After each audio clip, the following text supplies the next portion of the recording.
रूस यूक्रेन की जंग के बीच अमेरिका के साथ चीन की तनातनी बढ़ रही है। अब एशिया में नया वॉर फ्रंट खुलने की आशंकाएं बढ़ती जा रही हैं, क्योंकि जिस तरह अमेरिका यूक्रेन को हथियार सप्लाई करके रूस के लिए खतरा बढ़ा रहा है, उसी तरह ताइवान को हथियार देकर चीन के लिए खतरा बढ़ा रहा है। अमेरिका के साथ ताइवान की वेपन डील होते ही चीन ने वेस्ट पैसिफिक में अपना सबसे विनाशक युद्धपोत उतारकर वॉर एक्सरसाइज शुरू कर दी है। चीन ने अमेरिका को चेतावनी जारी कर दी है कि अगर चीन के लिए खतरा बढ़ाया गया तो उसके एडवांस हथियार हमले के लिए तैयार हैं। यूक्रेन की जमीन का वो हिस्सा जहां हर मिनट में होते हैं कई धमाके, युद्ध का ऐसा इलाका जहां हर घंटे कई सैनिक दम तोड़ देते हैं।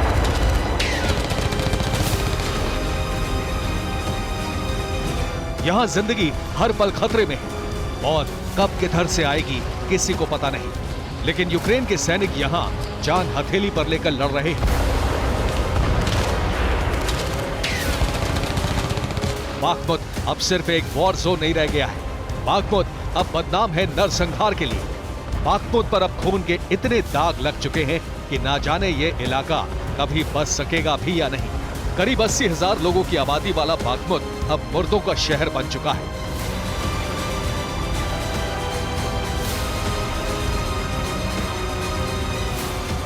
यहां पर शवों का अंतिम संस्कार भी नहीं हो पा रहा है।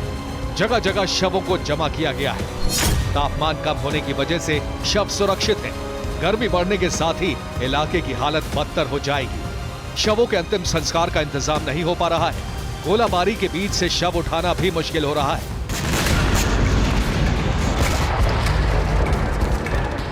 पूरे बाखमुत में कितनी मौत होगी, कितना बड़ा संहार होगा, इसका बस अंदाजा लगाया जा रहा है। इस इलाके में यूक्रेनी फौज बहुत पहले से घिरी है।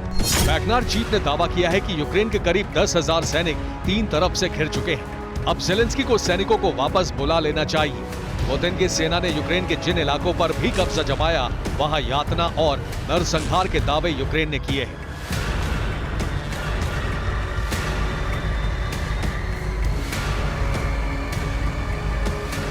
खेरसोन के लोग अब डरावनी यादों के साथ जिंदगी जी रहे हैं, तो वहीं बाखमुत में दहशत बढ़ती जा रही है।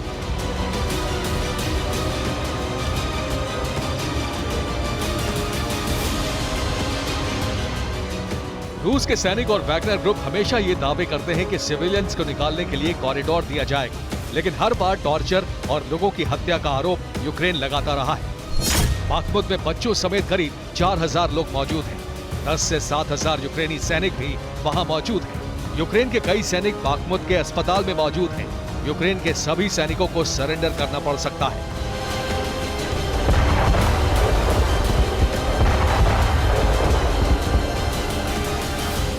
बाखमुत में यूक्रेन के सैनिकों के मारे जाने का डर इसलिए है क्योंकि वैगनर्स और रशियन सेना तीन तरफ से यूक्रेनी फौज पर हमला कर रही है। लगातार गोलाबारी के साथ ही ड्रोन और फाइटर जेट से भी अटैक जारी है।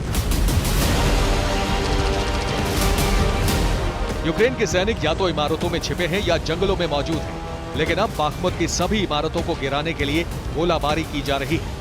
जंगल में बर्फ पिघलने की वजह से कीचड़ है। रशियन टैंक वजन में हल्के हैं, लेकिन पश्चिमी देशों के भारी भरकम टैंक कीचड़ में फंस रहे हैं। ऐसे हालात में टैंकों को बाखमुत तक पहुंचाना बेहद मुश्किल है। अब सवाल है कि बाखमुत में आगे क्या होने वाला है। ज़ेलेंस्की के तेवर से साफ है कि वो यहाँ से सेना को वापस नहीं बुलाएंगे। ज़ेलेंस्की बाखमुत में 1 महीने तक जंग खींचना चाहते हैं। ज़ेलेंस्की को पश्चिमी देशों के हथियार और टैंकों का इंतजार है। बाखमुत में यूक्रेन के अजोब लड़ाकों को भेजा गया है। ज़ेलेंस्की ने अपनी सेना को अटैक करने के बजाय सिर्फ मुकाबला करने का ऑर्डर दिया है। ज़ेलेंस्की चाहते हैं कि बाखमुत में लड़ाई जारी रहे और पश्चिमी देशों के हथियार आते ही यूक्रेन की फौज बाखमुत में रूस को हराकर ज़ेलेंस्की पुतिन को नया जख्म देना चाहते हैं। अमेरिका भी रूस के खाते में अब एक भी जीत नहीं जाने देना चाहता। Bureau report, TV9 Bharat.